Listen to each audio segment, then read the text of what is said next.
Kita lambaikan tangan bareng KCS. Oke. Gimana? Cinta dan air mata. Oke, terima kasih. Sehat selalu abangku yang paling ganteng sendiri. Tak ceritani cerita sing paling larani nalika bapak lunga ninggal keluarga nelongso nanging kudu tak terima.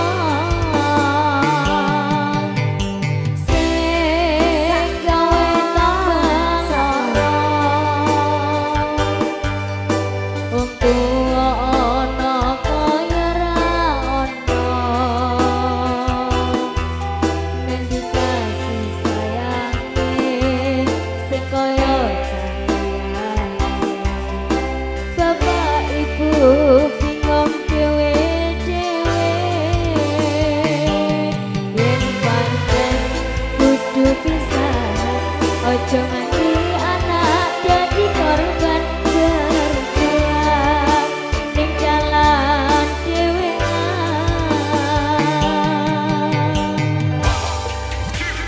Tarik ora ono sing njaluk dilahirke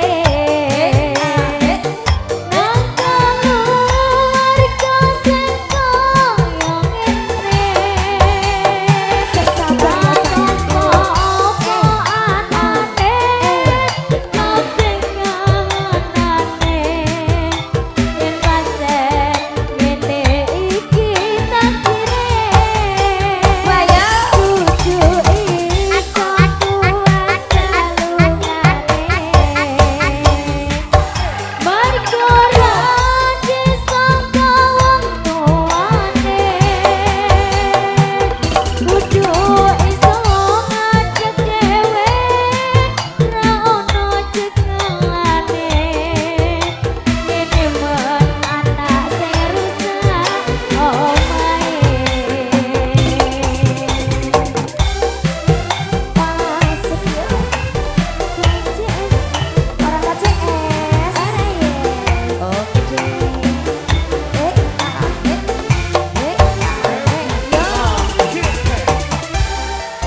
Basar Leseng, terima kasih.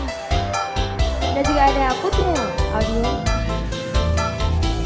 Sila Pro. Jaluk sanggup bose. Oke, tak jaluk no bose ya.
Ojo nganti anak dadi korban kejuan ning jalan dhewean.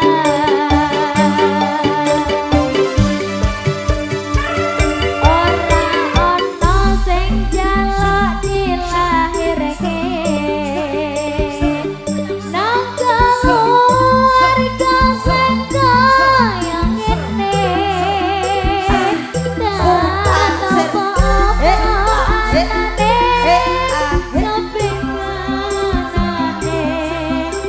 Yen pancen ngene iki takdire. Iya. Kudu iso kuat tengane.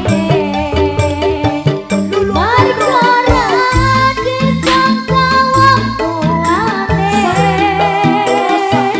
Kudu iso ngadeg rono jenengane. Kene kon anak sing rusak omahe. Sing rusak omahe. Oke. Matur thank you buat Jeng Revi Mariska. Katuran ada iki mau